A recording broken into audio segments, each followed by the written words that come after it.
In the heart of a forgotten village, shrouded by the whispers of overgrown paths and ancient trees, stood a relic of bygone days, a house that time itself seemed to have forsaken.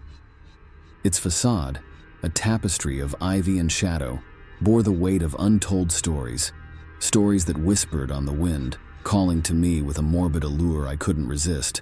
I, a connoisseur of the macabre, decreed that under the cloak of night, I would unveil the mysteries it harbored.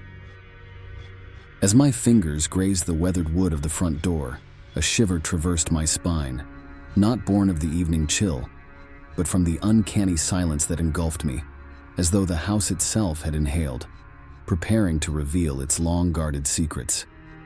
The door moaned on its hinges, opening as if animated by an unseen force, inviting me into its desolate embrace. Inside, the air hung heavy with the scent of decay and forgotten epochs, a tangible reminder that here, in this place, the past lingered, stubborn and indelible. With each step into the abyss, my flashlight, a feeble guardian against the encroaching darkness, flickered nervously.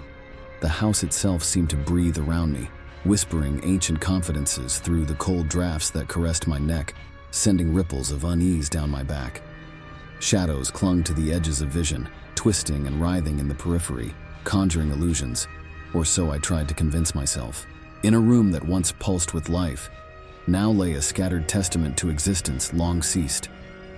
A grand piano shrouded in dust broke the silence with a single, discordant note that sliced through the stillness. My heart leapt. Spinning around, I found only emptiness. It was then, amidst the echoes of my own racing heartbeat, that I heard it, a soft, mournful weeping, drifting down from the shadowed corners of the upper floors. Compelled by an inexplicable force, I ascended towards the heartache that the house seemed to bleed. Each step upon the staircase felt like an intrusion into a sanctum of sorrow, the weeping growing ever louder, a corporeal manifestation of the house's aggrieved soul. At the summit, the lamentation reached a crescendo, enveloping me in its desolate melody. I found its source in a room where the chill of the unseen gnawed at my bones, and there, in the epicenter of grief, a rocking chair swayed gently, its occupant invisible to the eye.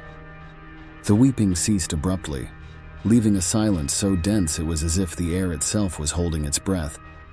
My gaze was drawn inexorably to an antique mirror that presided over the room, its surface dulled by the passage of time. Peering into its depths, I was met with a reflection that bore no resemblance to my own.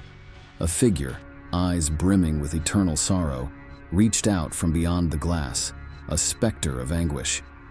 In that moment, the atmosphere shifted, shadows deepened, and an icy dread clutched at my heart. The apparition in the mirror unleashed a scream, a sound so laden with torment it seemed to tear at the very fabric of reality. Recoiling in terror, my flashlight flickered and died, leaving me engulfed in an oppressive darkness. The manner of my escape from that cursed abode remains a haze of panic and disarray, yet the scream lingers in the recesses of my mind, a haunting refrain from the night I gazed into the abyss and was seen in return. The house stands still, a silent sentinel beneath the moon's watchful eye, its tales of anguish and echoes of screams woven into its very walls, awaiting the next unwitting soul to uncover the depths of its tragic past.